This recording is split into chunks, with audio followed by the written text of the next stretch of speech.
Welcome back to another episode of Stoic Pathways. Let's start with a question. Why do the smallest things get under your skin? A sideways glance, a careless remark, someone cutting you off in traffic, tiny moments that prick at your mind like needles, leaving you frustrated, annoyed, or even dwelling on them all day. But here's a truth most people never realize. The problem isn't what happens to you, it's how you respond. Think about it. If a stranger insults you, you might stew in anger for hours, but if a 3-year-old said the same thing, you'd probably just laugh. The difference isn't in the words, it's in how you interpret them. So, how do you reach a point where nothing can shake your inner peace? The answer lies in a philosophy that has stood strong for centuries, Stoicism. Stoicism doesn't mean suppressing emotions or becoming cold. It teaches you to master your mind so that nothing can disturb you unless you allow it to. And in this episode, you'll learn 10 powerful ways to turn calmness into your greatest weapon. After today, the world won't change, but you will. 1. The dichotomy of control, the key to inner peace. Ever feel like the universe is conspiring against you? You're in line for coffee, and the person in front of you takes forever to find their wallet. You're driving, only to get stuck behind someone crawling in the fast lane. You spend a week perfecting a report, and your boss barely glances at it before saying, "Needs revision." Frustrating? Of course. But let me ask you, are these things really bothering you, or are you letting them? One of the most powerful Stoic principles is the dichotomy of control, the idea that life consists of two things. 1. What we can control. 2. What we cannot. Try this right now. Close your eyes and think of everything that annoyed you in the past week. How many of those things were actually within your control? You can't force bad drivers to be considerate, but you can control your reaction. You can't make the line move faster, but you can take a deep breath instead of fuming. You can't dictate your boss's mood, but you can decide how you respond to criticism. There's an old story about a Stoic philosopher. A man came to him furious, saying, "My neighbor is spreading lies about me." The philosopher simply smiled and asked, "Were you forced to listen?" That's the point. You decide what enters your mind and what doesn't. Imagine your emotions as a light switch. Every time something irritating happens, bad news, annoying people, unlucky days, you have a choice. Do I turn this on, or do I leave it off? Here's a truth most people don't want to hear. Most of our suffering doesn't come from the world. It comes from our own interpretation of it. You drop your phone. That's just an event. But if you think, "This is the worst day ever, I'm so clumsy," you've just made it worse. But what if instead you thought, "All right, let's check. Screen's still fine. I'll be more careful next time." Same situation, entirely different outcome. So here's your challenge. For just one day, practice the dichotomy of control. When something irritates you, ask yourself, "Do I control this?" If the answer is no, let it go. Not out of passivity, but because it's simply not worth your energy. Someone plays loud music, ask them to turn it down, but if they don't, get noise-canceling headphones instead of fuming all night. Stuck in traffic? Inevitable. But you can put on your favorite podcast instead of cursing in your car. Someone criticizes you? You can't control their thoughts, but you can control how you take their words. Want to be untouchable by life's little annoyances? Headphones instead of fuming all night. Stuck in traffic? Inevitable. But you can put on your favorite podcast instead of cursing in your car. Someone criticizes you? You can't control their thoughts, but you can control how you take their words. Want to be untouchable by life's little annoyances? Stop letting trivial things take up space in your mind. Try it. Just one day. And see how your life begins to shift. 2. Amor fati, love your fate no matter what. There are moments in life you never asked for. Losing a job, betrayal, illness, failure that crushes you. You can resist, rage against the unfairness of it all. Or you can accept it as part of a bigger picture you don't fully see yet. This is amor fati, the art of not just accepting your fate, but loving it. Not in passive surrender, but in active embrace. Imagine planning the perfect picnic, only for a storm to ruin it. Most people would curse their luck, complain about the rain. But a Stoic sees something else, a chance to feel the raindrops on their skin, a chance to listen to the rhythm of the storm, a chance to create a new plan they hadn't considered. Nothing is bad unless you decide it is. Marcus Aurelius once said, "A blazing fire makes flame and brightness out of everything that is thrown into it." A strong fire doesn't care what you throw into it. Wood, debris, even obstacles. Everything fuels its flames. And you can be that fire. But this isn't about suppressing emotions. When you lose a loved one, grief is natural. But Amor Fati teaches that instead of resisting reality with bitterness, you can cherish the time you did have. You can be grateful for what was, rather than only mourning what's lost. Think of Job in the Bible, who lost everything and still said, "The Lord gave, and the Lord hath taken away. Blessed be the name of the Lord." Strength isn't about controlling fate, it's about controlling your response to it. Some people ask, "How can I love a tragedy?" But that question itself is flawed. You suffer most when you resist life, wishing it were different, instead of learning to move with it. Picture yourself as a boxer. If you take a hit stiffly, you absorb all the impact.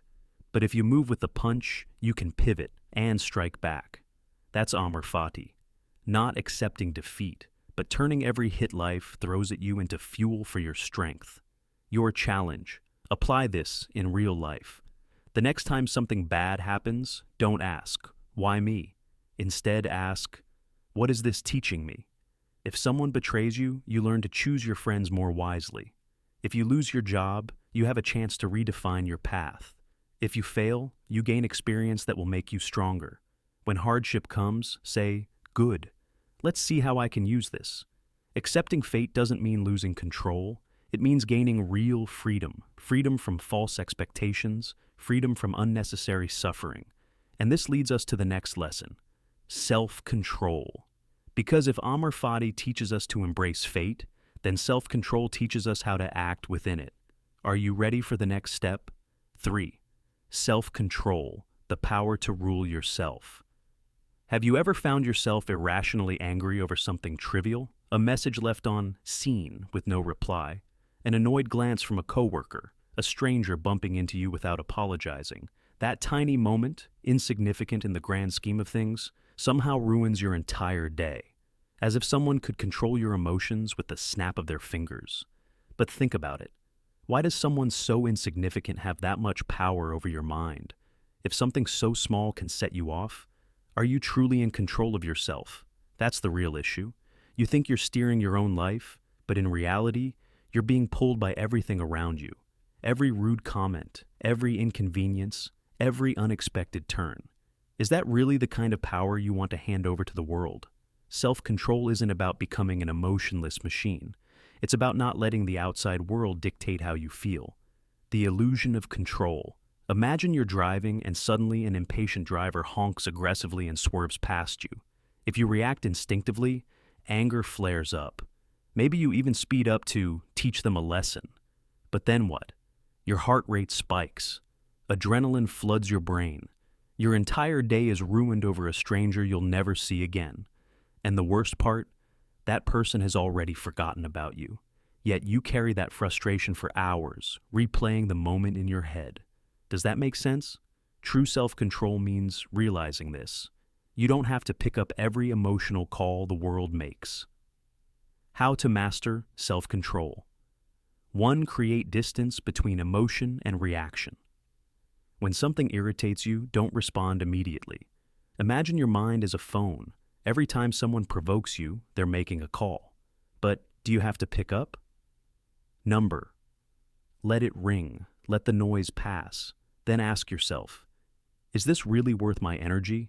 Most of the time, the answer will be no. 2. Turn adversity into training. Just as muscles grow through resistance, self-discipline strengthens through challenges. An unreasonable client, a chance to practice composure. A stubborn coworker, a test of patience. A rude stranger, an opportunity to prove you are untouchable. From now on, when someone frustrates you, don't see it as an attack. See it as a workout. When facing stress, ask yourself, if I stay calm, how strong will I become? Because every time you hold back from an emotional reaction, you're training yourself to be unshakable. The paradox of self-control. Those with the highest self-control are the freest. Many think freedom means doing whatever you want. But if you can't control your emotions, you're not free at all. You're a puppet, pulled by every little thing that happens around you. So, the real question is this: will you keep letting others decide how you feel? Or will you take the wheel? Your challenge: take back control. Try this right now. One moment of restraint. One choice to stay calm when anger feels justified. And if you've ever succeeded in mastering yourself, share your story. Who knows? Your experience might help someone else find the freedom they never thought possible. Because this isn't just about avoiding anger. It's about transforming your entire way of being. And if you're ready for that, stick around. The next lesson will take your understanding even deeper. 6. Believe in yourself, the unshakable foundation. There's a simple truth that few dare to admit. You're not hurt because others are too strong. You're hurt because you're not strong enough. A harsh comment, a dismissive glance, a failure. These things only shake you if you allow them to. That's why self-belief is the strongest shield against external forces. But let's be clear, believing in yourself doesn't mean blindly assuming you're always right. It means knowing your worth so deeply that no one can make you doubt yourself. The power of true confidence. Imagine you're an athlete preparing for a big competition. Outsiders might underestimate you, mock you, or question your abilities. But if you know how much you've trained, how well you've prepared, do their words still matter? When you truly believe in yourself, you don't need to prove anything to anyone. Real confidence isn't about shouting, "I'm great." It's about staying calm in the face of doubt because you understand yourself enough not to waver. Marcus Aurelius once said, "It never ceases to amaze me. We all love ourselves more than other people, yet care more about their opinions than our own." How ironic. People fear being judged, yet allow others' opinions to dictate their lives. A passing remark can keep someone awake at night, questioning themselves. But here's the truth. Only you know what you've been through. Only you know how hard you've worked. So why let the words of people who haven't walked your path define your belief in yourself? How to build unshakable self-belief. 1. Stop comparing. An oak tree doesn't look at a willow and question its worth. You have your own journey, your own strengths, your own reason for being here. When you stop measuring yourself against others, your confidence will naturally grow.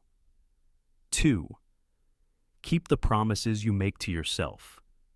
Every time you say you'll do something but don't, you weaken your own trust. But every small commitment you follow through on, it strengthens your foundation.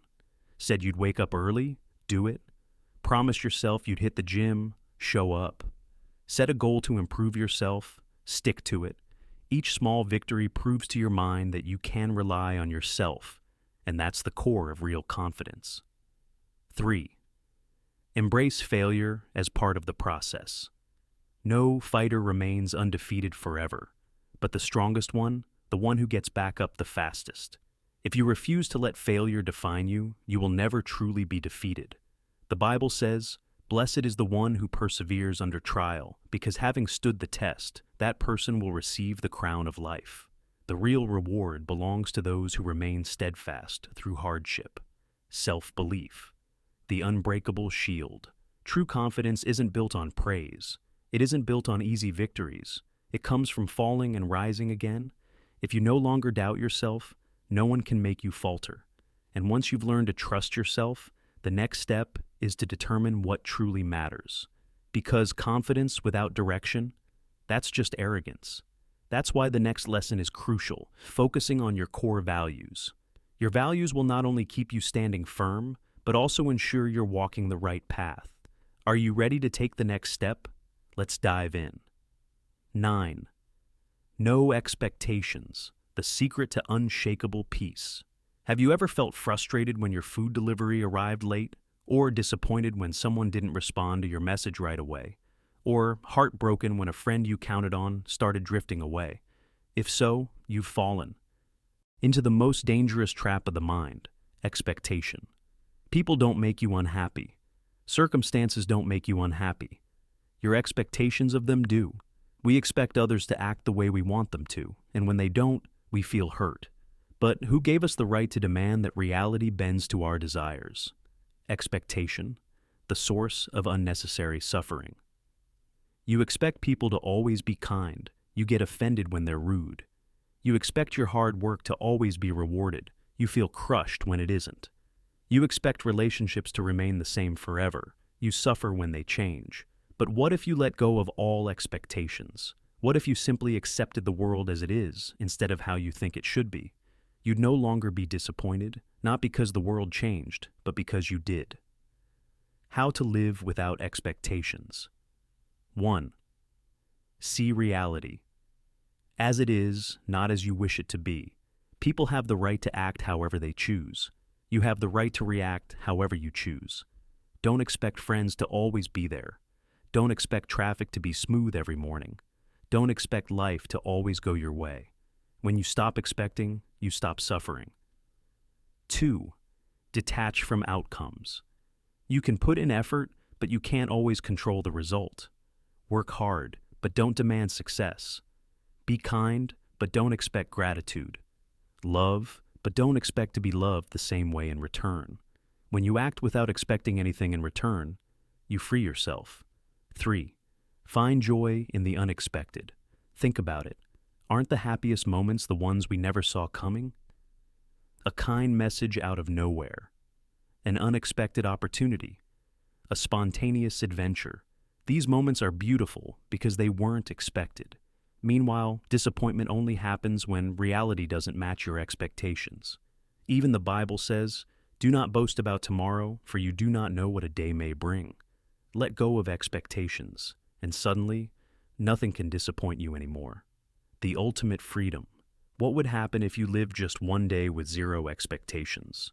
If you accepted everything exactly as it came, not as you wanted it to be, but simply as it was, you'd discover something incredible. No one could upset you anymore. Not because the world changed, but because you stopped demanding that it should. This is the ultimate freedom. And if this resonates with you, share it with someone who might need it, because they too may be unknowingly trapped in the invisible chains of expectation. Conclusion: life becomes infinitely lighter when you release the weight of expectations. Instead of demanding that the world bends to your desires, learn to flow with it, and you'll find unshakable peace. Remember, happiness isn't about controlling everything around you. It's about mastering your own mind. Now, I have a challenge for you. Try living just one day without expectations. Accept whatever comes. Let go of the need for things to go your way. Simply observe, adapt, and move forward. Then come back and comment below. What changed? How did you feel? If this message resonated with you, don't keep it to yourself. Like this post so more people can see it. Share it with someone who needs this reminder. Follow, subscribe for more content on personal growth, resilience, and mastering your mindset. Thank you for being here. Stay strong, stay free, and I'll see you in the next one. Blast off.